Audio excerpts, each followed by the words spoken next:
Corona महामारी के खिलाफ पूरा देश एकजुट होकर लड़ रहा है। आप भी हमारे साथ सुरक्षा और बचाव के एहतियाती उपायों का संकल्प लें।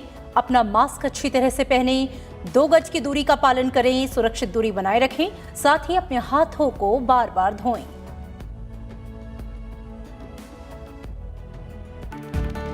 पिछले साल के पुलवामा हमले पर विपक्षी दलों के रवैये की प्रधानमंत्री नरेंद्र मोदी ने की कड़ी निंदा। कहा, देश अब अपने सपूतों की मौत का शोक मना रहा था, तब कुछ लोग इसमें भी अपना स्वार्थ साध रहे थे। आतंकवाद के बढ़ते खतरे के खिलाफ अंतर्राष्ट्रीय समुदाय से एकजुट होने का किया आह्वान। लौह पुरुष सरदार वल्लभ भाई पटेल को 145वीं जयंती पर राष्ट्र ने किया याद। गुजरात के केवड़िया में आयोजित एकता दिवस समारोह में प्रधानमंत्री नरेंद्र मोदी हुए शामिल। कहा, मजबूत आत्मनिर्भर भारत के निर्माण में जुटे 130 करोड़ भारतीय। राष्ट्रपति रामनाथ कोविंद और उपराष्ट्रपति एम वेंकैया नायडू ने सरदार वल्लभ भाई पटेल को दी श्रद्धांजलि। केंद्रीय गृह मंत्री अमित शाह ने भी अर्पित किए श्रद्धा सुमन। देश भर में विभिन्न कार्यक्रमों का आयोजन। और कोरोना के खिलाफ जारी है भारत की निर्णायक जंग। 1.5% से नीचे आई कोविड मृत्यु दर। स्वस्थ होने वालों का आंकड़ा 74 के पार।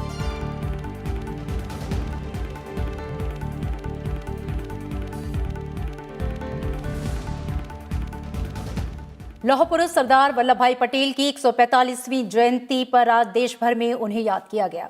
प्रधानमंत्री नरेंद्र मोदी ने केवड़िया में स्टैच्यू ऑफ यूनिटी पर सरदार वल्लभ भाई पटेल को श्रद्धांजलि दी। उन्होंने एक जनसभा को संबोधित भी किया। प्रधानमंत्री ने कहा कि देश की सैकड़ों रियासतों को, राज्य रजवाड़ों को एक करके देश की विविधता के आधार पर भारत को एकजुट करने का काम सरदार पटेल ने किया। उन्होंने हिंदुस्तान को वर्तमान स्वरूप दिया। उन्होंने ये भी कहा कि भारत अपनी संप्रभुता और अस्मिता की रक्षा के लिए पूरी तरह से तैयार है और एक मजबूत आत्मनिर्भर भारत के लिए 130 करोड़ भारतीय कार्यरत हैं। लौह पुरुष सरदार वल्लभ भाई पटेल की जयंती पर आयोजित एकता समारोह में प्रधानमंत्री नरेंद्र मोदी ने कहा कि पुलवामा हमले के बाद जिस प्रकार की राजनीति की गई, वो इस बात का सबसे बड़ा उदाहरण है कि लोग अपने राजनीतिक हितों के लिए किस सीमा तक जा सकते हैं। उस हमले में हमारे पुलिस बेड़े के हमारे जो वीर साथी शहीद हुए, वो अर्धसैनिक बेड़े के ही थे। देश कभी भूल नहीं सकता कि जब अपने वीर बेटों के जाने से पूरा देश दुखी था, तब कुछ लोग उस दुख में शामिल नहीं थे।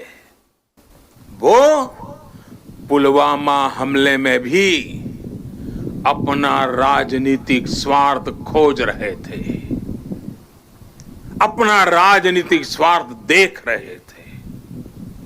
देश भूल नहीं सकता कि तब कैसी कैसी बातें कही गई, कैसे कैसे बयान दिए गए। देश भूल नहीं सकता कि जब देश पर इतना बड़ा घाव लगा था, तब स्वार्थ और अहंकार से भरी भद्दी राजनीति कितने चरम पर थी। प्रधानमंत्री ने कहा कि भारत ने आतंकवाद को हमेशा अपनी एकता से, अपनी दृढ़ इच्छा शक्ति से जवाब दिया है। उन्होंने ये भी कहा कि सीमावर्ती क्षेत्रों के प्रति भारत के दृष्टिकोण और सोच में बदलाव आ चुका है। आत्मनिर्भर देश ही अपनी प्रगति के साथ साथ अपनी सुरक्षा के लिए भी आश्वस्त रह सकता है, और इसलिए आज देश रक्षा के क्षेत्र में भी आत्मनिर्भर बनने की ओर बढ़ रहा है। इतना ही नहीं, सीमाओं पर भी भारत की नजर और नजरिया अब बदल गए हैं। आज भारत की भूमि पर नजर गड़ाने वालों को मुंह तोड़ जवाब देने की ताकत हमारे वीर जवानों के हाथ में है।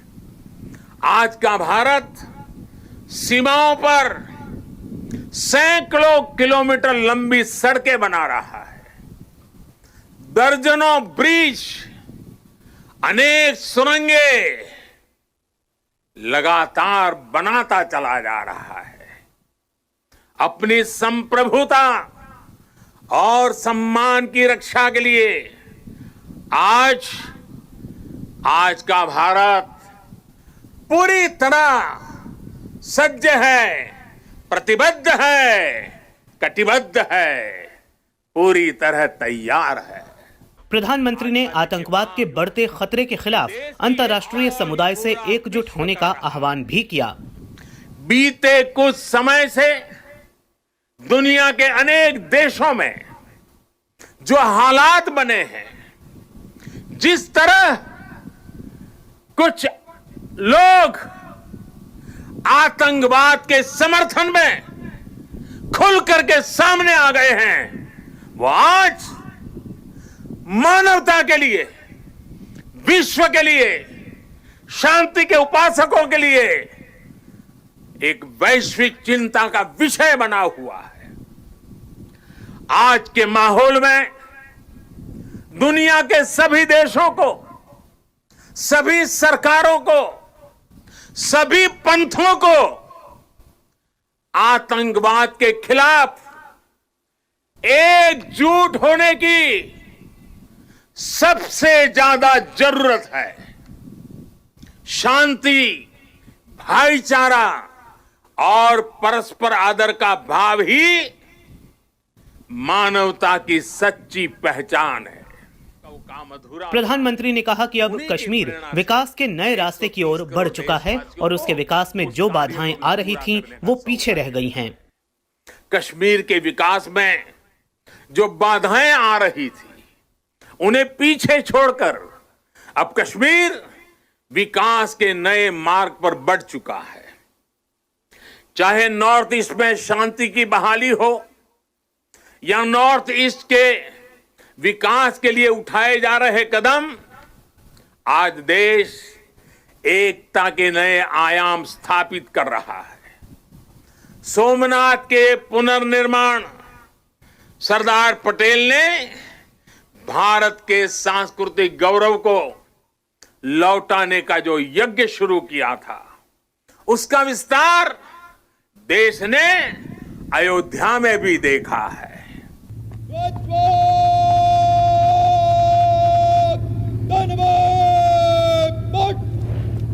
इससे पहले प्रधानमंत्री ने गुजरात पुलिस, केंद्रीय आरक्षित सशस्त्र बल, सीमा सुरक्षा बल, भारत तिब्बत सीमा पुलिस, केंद्रीय औद्योगिक सुरक्षा बल और राष्ट्रीय सुरक्षा गार्ड के जवानों की परेड को देखा। इस परेड में सीआरपीएफ की महिला अधिकारियों की राइफल ड्रिल भी शामिल थी।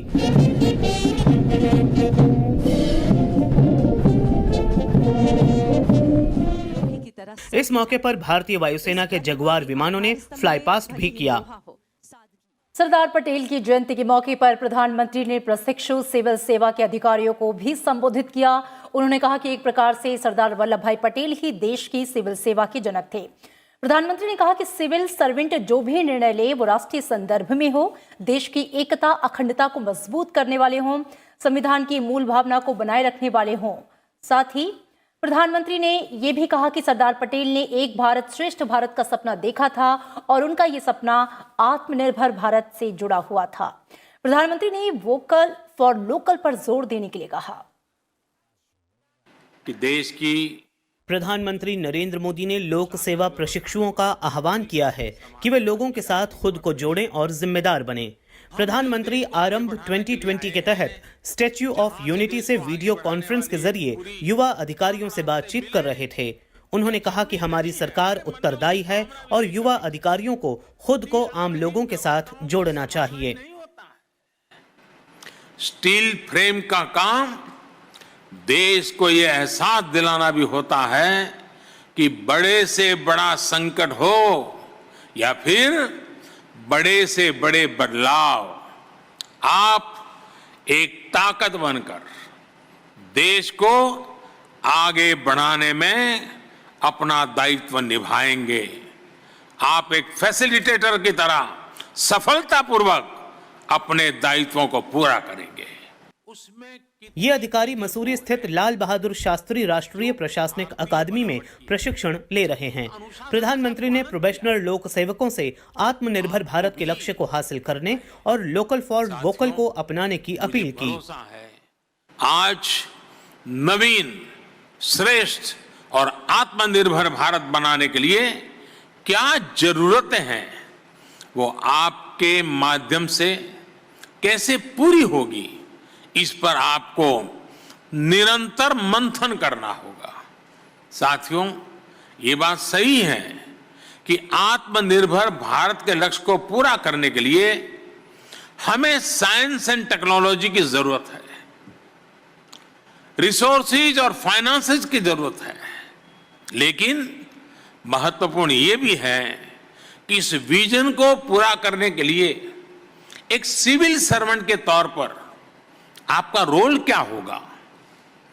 जन आकांक्षाओं की पूर्ति में, अपने काम की क्वालिटी में, स्पीड में आपको देश के इस लक्ष्य का 24 घंटे ध्यान रखना होगा।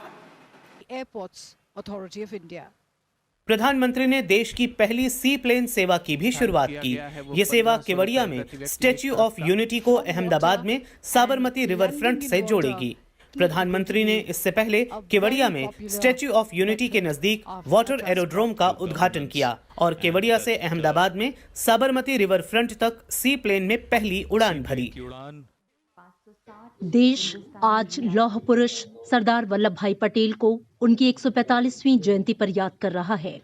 इस मौके पर राष्ट्रपति रामनाथ कोविंद ने सुबह दिल्ली के पटेल चौक स्थित उनकी प्रतिमा पर श्रद्धा सुमन अर्पित किए। उपराष्ट्रपति एम वेंकैया नायडू ने भी सरदार पटेल को पुष्पांजलि अर्पित की। उपराष्ट्रपति ने आम नागरिकों से सरदार पटेल के सपने को साकार करने के लिए मिलकर काम करने का आह्वान किया। केंद्रीय गृह मंत्री अमित शाह ने भी सरदार वल्लभ भाई पटेल की प्रतिमा पर पुष्प अर्पित किए। केंद्रीय गृह मंत्री अमित शाह ने इस मौके पर सरकारी अधिकारियों, कर्मचारियों और सुरक्षा कर्मियों को राष्ट्रीय एकता दिवस पर शपथ दिलाई। गृह मंत्री अमित शाह ने सरदार पटेल को श्रद्धांजलि देते हुए ट्वीट किया कि सरदार पटेल का लौह नेतृत्व, कर्तव्य निष्ठा और राष्ट्रभक्ति सदैव हमारा मार्गदर्शन करती रहेगी। उन्होंने कहा कि संविधान और सनातन के संतुलन के अद्वितीय प्रतीक सरदार पटेल ने देश के एकीकरण से लेकर सोमनाथ मंदिर के पुनर्निर्माण तक अपने जीवन का क्षण क्षण भारत में एक राष्ट्र का भाव जागृत करने के लिए अर्पित किया। कृतज्ञ राष्ट्र की ओर से ऐसे महान राष्ट्रभक्त लौह पुरुष सरदार पटेल के चरणों में वंदन। सरदार पटेल को श्रद्धांजलि अर्पित करते हुए रक्षा मंत्री राजनाथ सिंह ने कहा कि आज ये संकल्प दोहराए जाने की जरूरत है कि देश की एकता, अखंडता और सुरक्षा के लिए हम हर पल त्याग और बलिदान को तत्पर रहेंगे। देश भर में सरदार पटेल की जयंती पर कई कार्यक्रम आयोजित किए गए। लोगों ने राष्ट्र के निर्माण में उनके योगदान को याद करते हुए श्रद्धांजलि दी। भारत के एकीकरण और राष्ट्र के निर्माण में उनके योगदान को याद किया गया। अपनी फेसबुक पोस्ट के जरिए उपराष्ट्रपति ने सरदार वल्लभ भाई पटेल के महान योगदान को याद किया और देशवासियों, विशेषकर युवा पीढ़ी से उनकी विरासत को फिर से जीवंत करने और आधुनिक भारत के निर्माण में उनके अद्वितीय योगदान को याद करने का आह्वान किया। उपराष्ट्रपति ने सरदार पटेल की भारत के एकीकरण की उपलब्धि की भी प्रशंसा की। उन्होंने लिखा कि एक महत्वपूर्ण मोड़ पर सरदार पटेल ने भारत की क्षेत्रीय एकता और अखंडता की रक्षा के लिए अपनी दूरदर्शिता, सरलता, कौशल, अनुभव और धैर्य का इस्तेमाल किया। उन्होंने अपनी चतुराई, बातचीत, परामर्श और सावधानी पूर्वक योजना बनाकर सभी रियासतों का भारत में विलय कराया। गृह मंत्री के रूप में सरदार पटेल को देश की आंतरिक स्थिरता को बनाए रखने के लिए लौह पुरुष की उपाधि से विभूषित किया गया। उपराष्ट्रपति ने अखिल भारतीय सिविल सेवा के निर्माण में सरदार पटेल के विशेष योगदान को भी याद किया। उन्होंने कहा कि सरदार पटेल ने भारत में मजबूत स्तंभ के रूप में इन सेवाओं की कल्पना की थी जो देश की एकता और अखंडता की रक्षा करेंगी। उन्होंने कहा कि सरदार पटेल ने प्रशासन में सेवा के लिए अधिकारियों को साझेदार माना और उनसे ईमानदारी के उच्चतम मानकों को बनाए रखने की अपेक्षा की। उपराष्ट्रपति एम वेंकैया नायडू ने सरदार पटेल के मातृभूमि के लिए प्रेम, नेतृत्व क्षमता, सादगी, ईमानदारी, जमीन से जुड़ाव, समस्याओं के समाधान के लिए व्यवहारिक दृष्टिकोण, बुद्धिमत्ता, अनुशासन और कौशल क्षमता को हर भारतीय के लिए प्रेरणा स्रोत बताया और सरदार पटेल के सपनों को साकार करने के लिए मिलकर काम करने और उनके विचारों को अपनाने की अपील की। उपराष्ट्रपति ने कहा कि सरदार वल्लभ भाई पटेल के जीवन और उनके योगदान से हर बच्चे को परिचित कराना चाहिए। प्रत्येक सिविल सेवक को उनके भाषणों को अवश्य पढ़ना चाहिए और राजनेताओं को भी सरदार पटेल के महान गुणों को अपनाना चाहिए। उपराष्ट्रपति एम वेंकैया नायडू ने शनिवार को वीडियो कॉन्फ्रेंस के माध्यम से भारतीय लोक प्रशासन संस्थान की जनरल बॉडी की 66वीं वार्षिक बैठक की अध्यक्षता की। अपने संबोधन में उन्होंने कहा कि आज लोगों की जरूरतों के लिहाज से सेवाओं, न्याय और प्रशासन के ढांचे में प्रतिक्रिया देने के तरीके में बदलाव जरूरी है।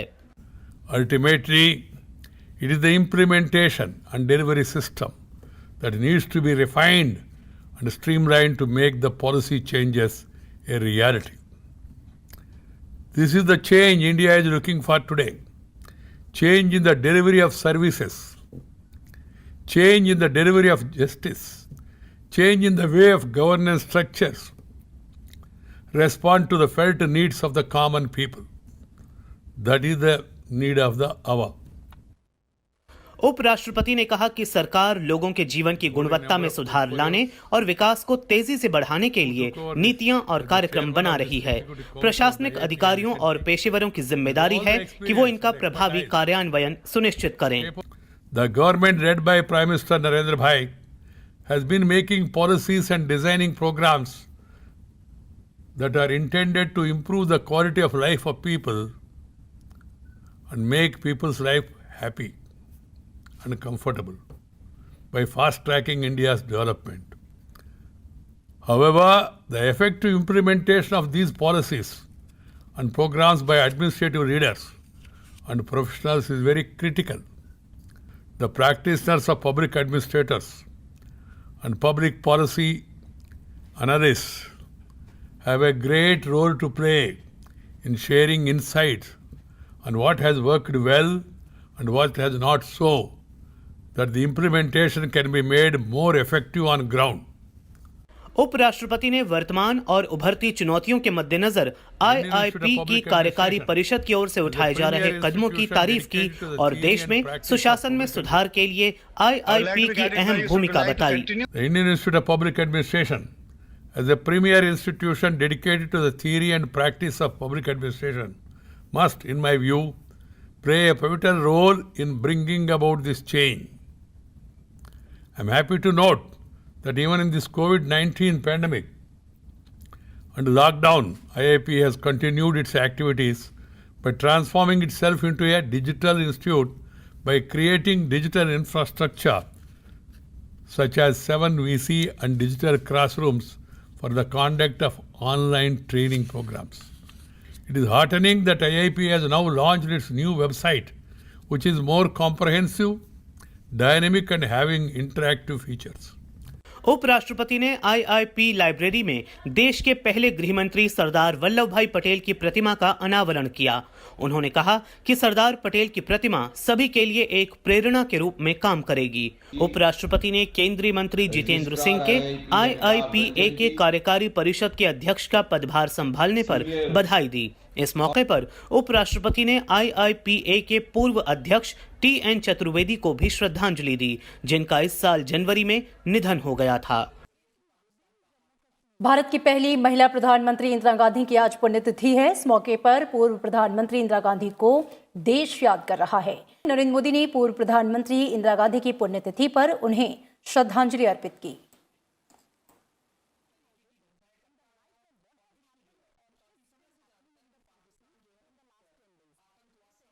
वहीं कांग्रेस की अंतरिम अध्यक्ष सोनिया गांधी और प्रियंका गांधी वाड्रा ने इंदिरा गांधी मेमोरियल पहुंचकर उन्हें श्रद्धा सुमन अर्पित किए।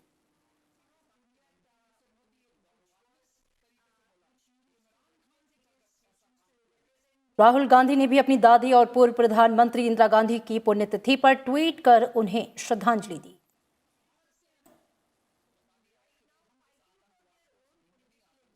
इंदिरा गांधी का जन्म 19 नवंबर 1917 को इलाहाबाद में हुआ था।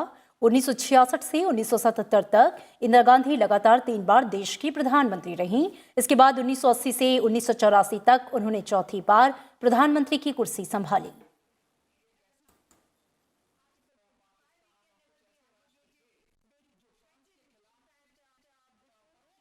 जम्मू कश्मीर और लद्दाख के केंद्र शासित प्रदेश के रूप में आज 1 साल पूरे हो गए। राज्य पुनर्गठन कानून लागू होने के 1 साल के भीतर जम्मू कश्मीर में तेजी से विकास और बदलाव हुए। पिछले 1 साल में आतंकवाद, अलगाववाद और भ्रष्ट नेताओं के चंगुल से निकलकर जम्मू कश्मीर और लद्दाख शांति और विकास के रास्ते पर चल पड़ा है। 1 साल पहले जब केंद्र सरकार ने ऐतिहासिक, साहसिक और दूरदर्शी फैसले लेते हुए जम्मू कश्मीर पुनर्गठन विधेयक 2019 के तहत जम्मू कश्मीर और लद्दाख को केंद्र शासित प्रदेश का दर्जा दिया, तभी यह साफ हो गया था कि दशकों से विकास के एक क्षेत्र में पिछड़े इन इलाकों में शांति, प्रगति और समृद्धि की एक नए युग की शुरुआत होगी। केंद्र शासित प्रदेश बनने के बाद जम्मू कश्मीर में सुरक्षा ही नहीं, प्रशासनिक मोर्चे पर भी मजबूती मिली। प्रदेश में विकास की रफ्तार तेज होने के साथ भ्रष्टाचार पर भी नकेल कसी गई। केंद्र शासित बनने के 1 साल के दौरान जम्मू कश्मीर में कई कानून खत्म हो गए, केंद्र के कानून लागू हुए। नागरिकता और भूमि स्वामित्व कानून समेत कई नियमों में बदलाव किया गया। त्रिस्तरीय पंचायती राज व्यवस्था लागू होने से जम्मू कश्मीर में पहली बार जिला विकास परिषद के गठन का रास्ता साफ हुआ। सरकार ने जम्मू और श्रीनगर में एम्स की तर्ज पर संस्थान खोलने और 7 मेडिकल कॉलेज खोलने को भी मंजूरी दी।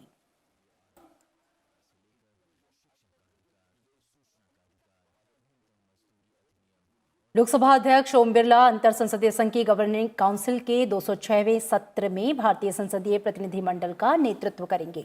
ये सत्र 1 से 4 नवंबर तक वर्चुअल तरीके से आयोजित किया जाएगा। वर्चुअल सेशन में इलेक्ट्रॉनिक गुप्त मतदान के माध्यम से आईपीयू के नए अध्यक्ष का चुनाव होना है। आईपीयू के नए अध्यक्ष का कार्यकाल 2020 से 2023 होगा। आईपीयू अध्यक्ष के चुनाव के लिए 4 उम्मीदवार मैदान में हैं। काउंसिल के वर्चुअल सत्र से पहले एशिया प्रशांत भू राजनीतिक समूह आईपीयू की एक वर्चुअल बैठक शुक्रवार को आयोजित की गई थी, जिसमें 36 देशों ने हिस्सा लिया। राज्यसभा सांसद स्वपन दास गुप्ता और महासचिव स्नेहलता श्रीवास्तव बैठक में शामिल हुए। दरअसल गवर्निंग काउंसिल अंतर संसदीय संघ यानी कि आईपीयू का एक मुख्य नीति निर्माणक निकाय है। आईपीयू के अध्यक्ष के चुनाव की जिम्मेदारी भी गवर्निंग काउंसिल की होती है।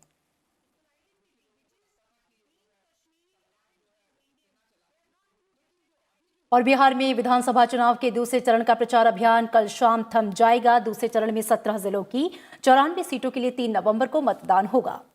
एनडीए समेत विभिन्न राजनीतिक दलों के नेता मतदाताओं को लुभाने के लिए कोई कोर कसर नहीं छोड़ रहे।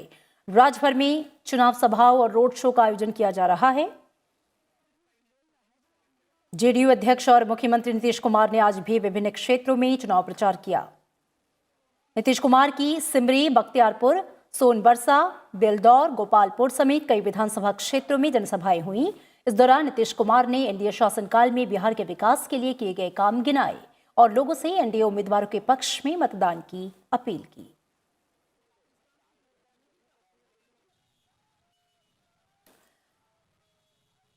बीजेपी के राष्ट्रीय अध्यक्ष जेपी नड्डा भी बिहार चुनाव प्रचार में जुटे हैं। आज उन्होंने हाजीपुर में रोड शो किया। हाजीपुर के कुतुबपुर में विधानसभा चुनाव को लेकर जेपी नड्डा ने एनडीए की बैठक को संबोधित किया। सोनपुर में आयोजित एक जनसभा के दौरान बीजेपी अध्यक्ष ने कहा कि सत्ता में वापसी पर केंद्र और राज्य सरकार मिलकर आत्मनिर्भर बिहार बनाएंगे, जहां पे लोग खुद का कारोबार करेंगे। उन्होंने ये भी कहा कि मखाना, मत्स्य पालन जैसे उद्योगों को यहां पर बढ़ावा दिया जाएगा।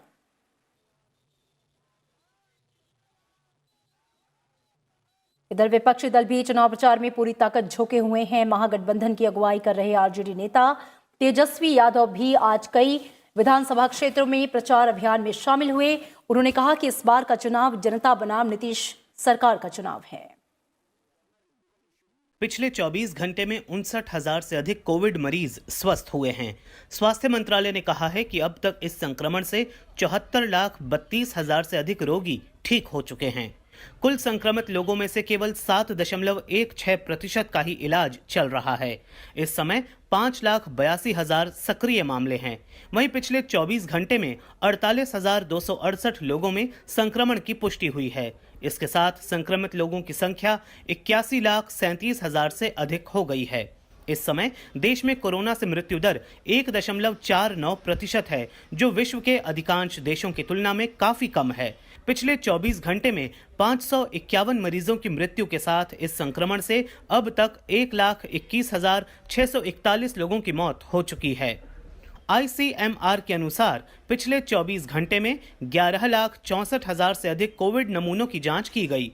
अब तक 10,77,00,000 से अधिक नमूनों की जांच हो चुकी है। Bureau report, Rajya Sabha TV. और इसी के साथ फिलहाल इस बुलेटिन में इतना ही, लेकिन चलते चलते एक बार फिर से आपसे अपील। कोरोना महामारी के खिलाफ पूरा देश एकजुट होकर लड़ रहा है। त्योहारों के मौसम में भी आप हमारे साथ सुरक्षा और बचाव के एहतियाती उपायों का संकल्प लें। अपना मास्क अच्छी तरह से पहनें, 2 गज की दूरी का पालन करें, सुरक्षित दूरी बनाए रखें, साथ ही हाथों को बार बार धोएं। नमस्कार।